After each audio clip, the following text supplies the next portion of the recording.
ಇದು ನಮ್ಮ ದೇಹಕ್ಕೆ ಒಂದು ಶಕ್ತಿಯನ್ನು ಕೊಡುತ್ತೆ, ಜೊತೆಗೆ ನಮ್ಮ ದೇಹವನ್ನು ತಂಪಾಗಿರುವ ಹಾಗೆ ಮಾಡುತ್ತೆ. ಫ್ರೆಂಡ್ಸ್, ನಾನಿಲ್ಲಿ 1 ಕಪ್ ಆಗುವಷ್ಟು ಹೆಸರು ಕಾಳನ್ನು ತೊಗೊಂಡಿದ್ದೀನಿ ನೋಡಿ. ಈ ಹೆಸರು ಕಾಳನ್ನು ನಾವು ಚೆನ್ನಾಗಿ ಫ್ರೈ ಮಾಡ್ಕೊಳ್ಬೇಕು. ಪದೇ ಪದೇ ಸುಸ್ತಾಗ್ತಾ ಇದೆಯಾ, ತುಂಬ ವೀಕ್ನೆಸ್ ಅನಿಸ್ತಾ ಇದೆಯಾ, ನಿದ್ರಾಹೀನತೆ ಉಂಟಾಗಿದೆಯಾ, ದೇಹದಲ್ಲಿ ಒಂಥರ ಕಳವಳ ಉಂಟಾಗೋದು, ಟೆನ್ಷನ್ ಥರ ಆಗ್ತಾ ಇರುತ್ತೆ, ಇಲ್ಲ ಕೈಕಾಲುಗಳಲ್ಲಿ ನೋವು ಬರೋದು, ಮಂಡಿ ನೋವು, ಸೊಂಟ ನೋವು, ನರಗಳಲ್ಲಿ ಸೆಳೆತ ಬರ್ತಾ ಇರುತ್ತೆ. ನೀವು ಇದನ್ನ ಸೇವನೆ ಮಾಡೋದ್ರಿಂದ ಇದೆಲ್ಲ ಕಡಿಮೆ ಆಗುತ್ತೆ, ನರಗಳಿಗೆ ಒಂದು ಶಕ್ತಿ ಬರುತ್ತೆ. ಇದನ್ನ ತಯಾರಿ ಮಾಡೋದು ಕೂಡ ತುಂಬಾನೇ ಸಿಂಪಲ್, ಮನೆಯಲ್ಲಿರುವ ಪದಾರ್ಥ ಅಷ್ಟೇ ಸಾಕು. ಇದನ್ನ ಒಂದ್ಸಲ ನೀವು ತಗೊಂಡು ನೋಡಿ, ನಿಮಗೆ ಗೊತ್ತಾಗುತ್ತೆ, ನಿಮ್ಮ ಇಡೀ ನರನಾಡಿಗಳಿಗೆ ಎನರ್ಜಿ ಬರುತ್ತೆ, ನೀವು ತುಂಬಾನೇ ಆಕ್ಟಿವ್ ಆಗ್ತೀರಾ, ಇಡೀ ದಿವಸ ಖುಷಿಯಾಗಿರ್ತೀರಾ. ಇದರಲ್ಲಿ ಗುಡ್ ಪ್ರೋಟೀನ್ ಇದೆ, ಫೈಬರ್ ಇದೆ, ಅದಲ್ಲದೆ ಎಸೆನ್ಷಿಯಲ್ ನ್ಯೂಟ್ರಿಯೆಂಟ್ಸ್ ಇದೆ. ಹಾಗಾಗಿ ಇದು ಡೈಜೆಷನಿಗೆ ತುಂಬ ಒಳ್ಳೆಯದು, ನಮ್ಮ ಹಾರ್ಟಿಗಂತೂ ತುಂಬ ಒಳ್ಳೆಯದು. ಜೊತೆಗೆ ಶುಗರ್, BP, ಥೈರಾಯ್ಡನ್ನು ಕಂಟ್ರೋಲ್ ಮಾಡುತ್ತೆ. ನೋಡಿ, ನಾವು ಸ್ಟವನ್ನು ಮೀಡಿಯಂ ಫ್ಲೇಮಲ್ಲಿ ಇಟ್ಕೊಂಡು ಈ ರೀತಿ ಸ್ವಲ್ಪ ಕೆಂಪಾಗೋ ರೀತಿ ಹೆಸರು ಕಾಳನ್ನು ಹುರ್ಕೊಳ್ಬೇಕು. ಇದನ್ನು ನಾವು ಒಂದು ಪ್ಲೇಟಿಗೆ ತೆಗೆಯೋಣ. ನೆಕ್ಸ್ಟ್ ನಾನಿಲ್ಲಿ ಹೆಸರು ಕಾಳು ತೊಗೊಂಡಿದ್ದೀವಲ್ಲ, ಅದೇ ಬೌಲಲ್ಲಿ 1/4 ಬೌಲ್ ಆಗುವಷ್ಟು ಅಕ್ಕಿನ ತೊಗೋಬೇಕು. ಅಕ್ಕಿನೂ ಕೂಡ ನಾವು ಚೆನ್ನಾಗಿ ಫ್ರೈ ಮಾಡ್ಕೊಳ್ಬೇಕು. ಅಕ್ಕಿ ಒಂಥರ ಪಫ್ ಟೈಪ್ ಆಗುತ್ತಲ್ಲ, ಅಲ್ಲಿವರೆಗೂ ನಾವು ಫ್ರೈ ಮಾಡ್ಕೊಳ್ಬೇಕು. ಈ ಅಕ್ಕಿ ನಾವು ಮಾಡುವಂಥ ಪದಾರ್ಥಕ್ಕೆ ಒಂದು ರುಚಿಯನ್ನು ಕೊಡುತ್ತೆ, ಹಾಗಾಗಿ ಸ್ವಲ್ಪ ಪ್ರಮಾಣದ ಅಕ್ಕಿನ ನಾವು ತೊಗೊಂಡಿದ್ದೀವಿ. ನೋಡಿ, ಇದು ಕೂಡ ಚೆನ್ನಾಗಿ ಫ್ರೈ ಮಾಡ್ಕೊಂಡಿದ್ದೀವಿ. ಇದನ್ನು ಕೂಡ ಅದೇ ಪ್ಲೇಟಿಗೆ ತೆಗೆಯೋಣ. ನೆಕ್ಸ್ಟ್ ನಾವು ಇದಕ್ಕೆ 10 ರಿಂದ 15 ಬಾದಾಮಿನ ತೊಗೊಂಡಿದ್ದೀವಿ. ನೋಡಿ, ಈ ಬಾದಾಮಿನೂ ಕೂಡ ನಾವು ಚೆನ್ನಾಗಿ ಫ್ರೈ ಮಾಡ್ಕೊಳ್ಬೇಕು. ನೀವು ಬೇಕಾದರೆ ಬಾದಾಮಿ ಇನ್ನೂ 5 ಬಾದಾಮಿನ ಸೇರಿಸ್ಕೊಳ್ಬೋದು. ಬಾದಾಮಿ ಅಂತೂ ಗೊತ್ತೇ ಇದೆ ನಮ್ಮ ಆರೋಗ್ಯಕ್ಕೆ ಎಷ್ಟು ಒಳ್ಳೆಯದು ಅಂತ ಹೇಳಿ. ಇದರಲ್ಲಿ ತುಂಬಾ ರಿಚ್ ಆದಂಥ ನ್ಯೂಟ್ರಿಯೆಂಟ್ಸ್ ಇದೆ. ಇದು ನಮ್ಮ ಹಾರ್ಟಿಗೆ ತುಂಬಾ ಸಪೋರ್ಟಿವ್ ಆಗಿದೆ. ಅದ್ರ ಜೊತೆಗೆ ಬ್ರೈನ್ ಫಂಕ್ಷನಿಗಂತೂ ತುಂಬ ಒಳ್ಳೆಯದು, ಮತ್ತು ನಮ್ಮ ಬಾಡಿಯಲ್ಲಿ ಎನರ್ಜಿ ಪ್ರೊಡಕ್ಷನ್ ಆಗಲಿಕ್ಕೆ ಕೂಡ ಒಳ್ಳೆಯದು.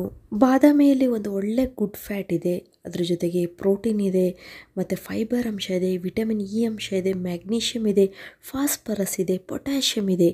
ಈ ಎಲ್ಲ ಅಂಶಗಳು ನಮ್ಮ ದೇಹಕ್ಕೆ ಅಗತ್ಯವಾಗಿ ಬೇಕಾಗತ್ತೆ. ಇವಾಗ ನೀವು ನೋಡ್ತಿದ್ರಲ್ಲ, ಬಾದಾಮಿ ಚೆನ್ನಾಗಿ ಫ್ರೈ ಆಗಿದೆ. ಇವಾಗ ನಾವು ಇದನ್ನು ಪ್ಲೇಟಿಗೆ ತೆಗೆದುಕೊಳ್ಳೋಣ. ನೋಡಿ, ಇವಾಗ ನಾವು ಹುರಿದಂಥ ಎಲ್ಲ ಪದಾರ್ಥಗಳು ಸ್ವಲ್ಪ ತಣ್ಣಗಾಗಬೇಕು. ನೋಡಿ, ನಾವಿದಕ್ಕೆ 4 ಏಲಕ್ಕಿ ಬಿಡಿಸಿ ಅದರ ಒಳಗಿನ ಕಾಳನ್ನು ಹಾಕ್ಕೊಳ್ತಾ ಇದ್ದೀವಿ. ಇವಾಗ ನೆಕ್ಸ್ಟ್ ಏನು ಮಾಡೋದು ಅಂತ ನಿಮಗೆ ಹೇಳ್ತೀನಿ. ಅದಕ್ಕೂ ಮೊದಲು, hello friends, welcome to Geetha Samsara Sante. ಯಾರು ನನ್ನ ಚಾನಲ್ನ ಇನ್ನೂ ಸಬ್ಸ್ಕ್ರೈಬ್ ಮಾಡ್ಕೊಂಡಿಲ್ಲ, ಪ್ಲೀಸ್ ಇವಾಗಲೇ ನನ್ನ ಚಾನಲ್ನ ಸಬ್ಸ್ಕ್ರೈಬ್ ಮಾಡ್ಕೊಳ್ಳಿ. ತುಂಬ ಜನ ನನ್ನ ವಿಡಿಯೋಗಳ ನೋಟಿಫಿಕೇಷನ್ ಬಂದಿಲ್ಲ ಅಂತ ಹೇಳ್ತಿದ್ದೀರಾ. ನೀವು ಸಬ್ಸ್ಕ್ರೈಬ್ ಮಾಡ್ಕೊಳ್ಳೋದ್ರ ಜೊತೆಗೆ ಪಕ್ಕದಲ್ಲಿ ಒಂದು ಬೆಲ್ ಐಕಾನ್ ಇರುತ್ತೆ, ಅದನ್ನು ಪ್ರೆಸ್ ಮಾಡಿ. ಆವಾಗ ನನ್ನ ಎಲ್ಲ ವಿಡಿಯೋಗಳು ನಿಮಗೆ ಫ್ರೀಯಾಗಿ ಅದರಲ್ಲೂ ಫಸ್ಟೇ ತಲುಪತ್ತೆ. ಫ್ರೆಂಡ್ಸ್, ಇವಾಗ ನೋಡ್ತಿದ್ದೀರಲ್ಲ, ನಾನು ಮಿಕ್ಸಿ ಜಾರಿಗೆ ಹಾಕಿ ನೈಸಾಗಿ ಪೌಡ್ರ್ ಮಾಡ್ಕೊಂಡಿದ್ದೀನಿ. ನೋಡಿ, ಸ್ವಲ್ಪ ಚೆನ್ನಾಗಿ ನೈಸಾಗಿ ಪೌಡ್ರ್ ಮಾಡ್ಕೊಳ್ಬೇಕು. ಇದನ್ನು ನೀವು 1 ತಿಂಗಳಲ್ಲ 2 ತಿಂಗಳವರೆಗೂ ಆರಾಮಾಗಿ ನೀವು ಹೊರಗಡೆನೇ ಇಟ್ಕೊಳ್ಬೋದು. ಇದನ್ನು ಫ್ರಿಜ್ಜಲ್ಲಿಟ್ಟು ಇದನ್ನು ಪ್ರಿಸರ್ವ್ ಮಾಡಬೇಕು ಅಂತ ಏನಿಲ್ಲ. ಹೊರಗಡೆ ಒಂದು ಗಾಜಿನ ಬಾಟಲಲ್ಲಿ, ಏರ್ಟೈಟ್ ಬಾಟಲಲ್ಲೇ ನೀವು ಹಾಕಿಟ್ಕೊಂಡ್ರೆ 2 ತಿಂಗಳವರೆಗೂ ಏನೂ ಹಾಳಾಗೋದಿಲ್ಲ. ನೋಡಿ, ನಾನಿಲ್ಲಿ ನಿಮಗೆ 1 ವಾರಕ್ಕೆ ಒಬ್ಬರಿಗಾಗುವಷ್ಟು ಮಾತ್ರ ನಾನಿಲ್ಲಿ ಅಳತೆ ಅಥವಾ ಕ್ವಾಂಟಿಟಿನ ಹೇಳಿದ್ದೀನಿ. ನೀವು ಮನೇಲಿ ಜಾಸ್ತಿ ಜನ ಇದ್ದರೆ ಇದನ್ನು ಜಾಸ್ತಿ ಮಾಡ್ಕೊಳ್ಬೋದು, ಮತ್ತು ನಾನು ಹೇಳಿದ ಅಳತೆ ಕೂಡ ಡಬ್ಬಲ್ ಆಗಿ, ತ್ರಿಬ್ಬಲ್ ಆಗಿ ನೀವು ಮಾಡ್ಕೊಳ್ಬೋದು. ನೀವು ಒಂದು ಸಲ ಈ ಪೌಡ್ರನ್ನ ಮಾಡಿಟ್ಕೊಂಡ್ರೆ ಈಸಿಯಾಗಿ ನೀವು ಇದನ್ನು ತಯಾರಿ ಮಾಡ್ಕೊಳ್ಬೋದು. ಇವಾಗ ಇದನ್ನು ಹೇಗೆ ತಯಾರಿ ಮಾಡ್ಕೊಳ್ಬೇಕು ಅನ್ನೋದನ್ನು ಹೇಳ್ತೀನಿ. ನೋಡಿ, ನಾನಿಲ್ಲಿ ಒಂದು ಪಾತ್ರೆನ ಇಟ್ಕೊಂಡಿದ್ದೀನಿ. ನೀವು ಟೀ ಡಿಕಾಕ್ಷನ್ ಎಲ್ಲ ಮಾಡ್ತಿರಲ್ಲ, ಅದೇ ಪಾತ್ರೆ ತೊಗೊಳ್ಳಿ. ಅದಕ್ಕೆ 2 ಸ್ಪೂನ್ ಆಗುವಷ್ಟು ನಾವು ತಯಾರಿಸಿದಂಥ ಪೌಡ್ರನ್ನ ಹಾಕ್ಕೊಳ್ಬೇಕು. ನೆಕ್ಸ್ಟ್ ನಾವು ಇದಕ್ಕೆ ಸ್ವಲ್ಪ ನೀರನ್ನು ಹಾಕ್ಕೊಳ್ಳೋಣ. 1 ಗ್ಲಾಸ್ ನೀರನ್ನು ಹಾಕಿದ್ದೀನಿ. ನೋಡಿ, ಇದನ್ನು ಸ್ವಲ್ಪ ಮಿಕ್ಸ್ ಮಾಡ್ಕೊಳ್ಬೇಕು, ಯಾಕಂದರೆ ಇದರಲ್ಲಿ ಯಾವುದೇ ರೀತಿಯ ಲಮ್ಸ್ ಇರಬಾರ್ದು. ಹಾಗಾಗಿ ನೋಡಿ, ಚೆನ್ನಾಗಿ ಮಿಕ್ಸ್ ಆದಮೇಲೆ ಇವಾಗ ಸ್ಟವನ್ನು ಆನ್ ಮಾಡೋಣ. ಸ್ಟವ್ ಮಾತ್ರ ನೀವು ತುಂಬಾ ಮೀಡಿಯಮ್ ಫ್ಲೇಮಲ್ಲಿ ಇಟ್ಕೊಳ್ಳಿ, ಹೈ ಫ್ಲೇಮಲ್ಲಿ ಇಟ್ಕೊಳ್ಬೇಡಿ.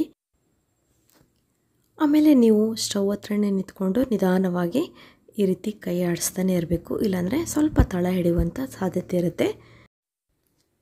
2 ಮಿನಿಟ್ಸಲ್ಲೇ ತಯಾರಾಗಿಬಿಡುತ್ತೆ. ತುಂಬಾ ಈಸಿ, ಫಾಸ್ಟಾಗಿ ಇದು ತಯಾರಾಗುತ್ತೆ ನೋಡಿ.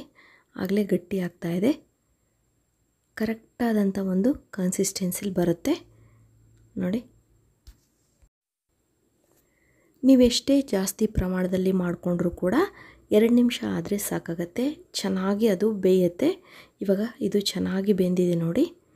ಇದಕ್ಕೆ ನಾವು ಬೇಕಾದರೆ ಉಪ್ಪನ್ನು ಹಾಕ್ಕೊಳ್ಬೋದು. ಶುಗರ್ ಪೇಷಂಟ್ ಆಗಿದ್ದರೆ ಉಪ್ಪು ಹಾಕ್ಕೊಳ್ಳಿ. ಇಲ್ಲಾಂದರೆ ನೀವು ನೋಡಿ, ನಾನಿಲ್ಲಿ ಬೆಲ್ಲವನ್ನು ಆ್ಯಡ್ ಮಾಡ್ತಾಯಿದ್ದೀನಿ. ರುಚಿಗೆ ತಕ್ಕಷ್ಟು ಬೆಲ್ಲವನ್ನು ಇದಕ್ಕೆ ನೀವು ಸೇರಿಸ್ಕೊಳ್ಳಿ. ಬೆಲ್ಲವನ್ನು ಹಾಕಿದ ಮೇಲೆ ಸ್ವಲ್ಪ ನಾವು ಈ ರೀತಿ ಸ್ವಲ್ಪ ಮಗ್ಚೋಣ ನೋಡಿ. ಈ ರೀತಿ ಇವಾಗ ಕಲರ್ ಕೂಡ ಚೇಂಜ್ ಆಯ್ತಲ್ವ, ಸರಿಯಾಗಿ ಬೆಂದಿದೆ ಅಂತ ಅರ್ಥ. ಇವಾಗ ನಾವು ಸ್ಟವನ್ನು ಆಫ್ ಮಾಡಿಬಿಡೋಣ. ಇದಕ್ಕಿವಾಗ ನಾವು 1 ಗ್ಲಾಸ್ ಕಾಸಿದಂಥ ಹಾಲನ್ನು ಹಾಕ್ಕೊಳ್ಳೋಣ. ಇದಕ್ಕೆ ಬಿಸಿ ಹಾಲೇ ಬೇಕು ಅಂತ ಇಲ್ಲ, ಕಾಯಿಸಿ ಆರಿಸಿದಂಥ ಹಾಲಾದರೂ ನಡೆಯುತ್ತೆ ನೋಡಿ. ಇಲ್ಲಿ 1 ಗ್ಲಾಸ್, ನಾನು 1 ಗ್ಲಾಸ್ ನೀರನ್ನು ತೊಗೊಂಡಿದ್ದೀನಲ್ಲ, ಅದೇ ಗ್ಲಾಸು ಅಂದರೆ ಟೀ ಕಪ್ ಅಂತ ಹೇಳ್ತೀವಲ್ಲ, ಆ ಅಳತೆ ಇದೆ. ಅದೇ ಅಳತೆಯಲ್ಲಿ 1 ಟೀ ಕಪ್ ಆಗುವಷ್ಟು ಹಾಲನ್ನು ಇದಕ್ಕೆ ಸೇರಿಸ್ತಾ ಇದ್ದೀವಿ. ಹಾಲನ್ನು ಹಾಕಿದ ಮೇಲೆ ಸ್ವಲ್ಪ ನಾವು ಮಗ್ಚಬೇಕು. ನೀವು ಹಾಲು ಹಾಕಿ ಇದನ್ನು ಸ್ಟರ್ ಮಾಡಿದಾಗ ಕರೆಕ್ಟಾಗಿ ಅದು ಹೊಂದ್ಕೊಳ್ಳುತ್ತೆ ನೋಡಿ. ಇವಾಗ ಇದು ತಯಾರಾಯಿತು. ಒಂದು ವೇಳೆ ನಿಮಗೆ ಹಾಲು ಇಷ್ಟ ಆಗಿಲ್ಲ ಅಂದರೆ ನೀವು ಕೊಕೊನಟ್ ಮಿಲ್ಕ್ ಅಂದರೆ ಕಾಯಿ ಹಾಲನ್ನು ಕೂಡ ನೀವು ಇದಕ್ಕೆ ಸೇರಿಸ್ಕೊಳ್ಬೋದು. ಫ್ರೆಂಡ್ಸ್, ನೀವು ನೋಡ್ತಿದ್ರಲ್ಲ, ನಾನು ಇವಾಗ ಚಿಕ್ಕ ಚಿಕ್ಕ ಬೌಲ್ಗಳಿಗೆ ಸರ್ವ್ ಮಾಡಿದ್ದೀನಿ ನೋಡಿ. ಇದಕ್ಕೆ ನಾನು ಒಣ ಕೊಬ್ಬರಿ ಪೀಸಸನ್ನು ಚಿಕ್ಕದಾಗಿ ಕಟ್ ಮಾಡಿ ಹಾಕ್ತಾಯಿದ್ದೀನಿ. ನೀವು ಬೇಕಾದರೆ ನಿಮಗೆ ಇಷ್ಟವಾದಂಥ ಡ್ರೈ ಫ್ರೂಟ್ಸ್ಗಳನ್ನು ಇದಕ್ಕೆ ಸೇರಿಸ್ಕೊಳ್ಬೋದು. ನೀವು ಒಂದು ಸಲ ಇದನ್ನು ಟ್ರೈ ಮಾಡಿ ನೋಡಿ. ಇದು ಕುಡಿಲಿಕ್ಕೆ ಕೂಡ ತುಂಬಾ ಟೇಸ್ಟಿಯಾಗಿರುತ್ತೆ. ಇದು ಎಷ್ಟು ಟೇಸ್ಟಿ ಇದೆಯೋ ಅಷ್ಟೇ ಹೆಲ್ದಿ ಕೂಡ ಆಗಿದೆ.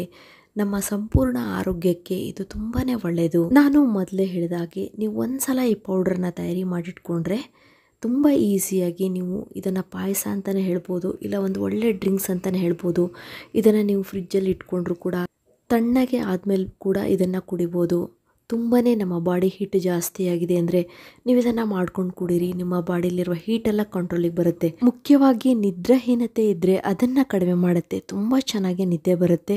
ಜೊತೆಗೆ ದೇಹದಲ್ಲಿ ಒಂದು ಒಳ್ಳೆ ನವಚೈತನ್ಯ ಬರುತ್ತೆ. ನಾವು ಹೆಸರು ಬೇಳೆ ಪಾಯಸ ಆಗಲಿ, ಇಲ್ಲ ಹೆಸರು ಕಾಳಿನ ಪಾಯಸ ಮಾಡೋದಾದರೆ, ಇಲ್ಲ ಹೆಸರು ಕಾಳಿನ ಕಿಚಡಿ ಮಾಡೋದಾದರೆ ಎಷ್ಟು ಶ್ರಮ ವಹಿಸ್ತೀವಿ. ಆದರೆ ಈ ಮೆಥಡಲ್ಲಿ ನೀವು ಹೆಸರು ಕಾಳನ್ನು ಬಳಸಿದರೆ ತುಂಬಾ ಈಸಿಯಾಗಿ ನಿಮಿಷದಲ್ಲಿ ಒಂದು ಹೆಲ್ದಿ ಡ್ರಿಂಕ್ಸನ್ನು ತಯಾರಿ ಮಾಡ್ಕೊಳ್ಬೋದು. ನೋಡಿದ್ರಲ್ಲ ಫ್ರೆಂಡ್ಸ್, ಇದುವರೆಗೂ ನನ್ನ ವಿಡಿಯೋ ನೋಡೋದಕ್ಕೆ ನಿಮಗೆಲ್ಲರಿಗೂ ಧನ್ಯವಾದಗಳು. ಇದೇ ರೀತಿಯ ಉತ್ತಮ ಮಾಹಿತಿಯುಳ್ಳ ವಿಡಿಯೋಗಳಿಗಾಗಿ ನನ್ನ ಚಾನಲನ್ನು ಸಬ್ಸ್ಕ್ರೈಬ್ ಮಾಡ್ಕೊಳ್ಳಿ. ಅದ್ರ ಜೊತೆಗೆ ಪಕ್ಕದಲ್ಲಿ ಒಂದು ಬೆಲ್ ಐಕನ್ ಇರುತ್ತೆ, ಅದನ್ನು ಪ್ರೆಸ್ ಮಾಡೋದಂತೂ ಮರಿಲೇಬೇಡಿ. ಮತ್ತೆ ಭೇಟಿ ಹೋಗೋಣ ಹೊಸದೊಂದು ವಿಡಿಯೋದೊಂದಿಗೆ. Till and be happy. Take care. Bye.